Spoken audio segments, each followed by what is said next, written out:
Dito boss yung 30K namin, no. Stainless mukha, stainless flooring, galvanized siding. Hello mga idol, mga bossing. Flex ko lang sa inyo kung ano yung ginagawang side view. Ito ay order sa amin ni Sir Paulo ng Santo Tomas. So ito mga bossing, dapat tapos na ang problema. Iniwanan nito nung dating gumagawa ni Joshua. Tapos bumali sa atin ng 6,000, iniwanan nito yung trabaho. Ingat-ingat kayo kapag kayo nakatanggap ng mga ganyan builder. At ito nga ay order naman sa atin na ating customer dyan sa GMA. So, hindi naman siya back to back mga bossing.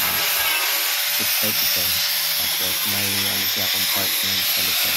Hindi siya rear yung nakalagay compartment. So yan na, bisa na ng mga welding bars na saan hindi natin kasama. So ito naman ay pure stainless. Tapos ko na natin ito sa Batangas. At yan na ay nalinis na ng ating sa helper. Sa mga labiyaw, dapat yung hindi naman ako maroon magtindig pero nakakalimutan tayo sa welding so ganyan lang pilay na pilay sa production. So ito nga po ay sa customer din natin sa Batangas din po sa Laiyan Batangas.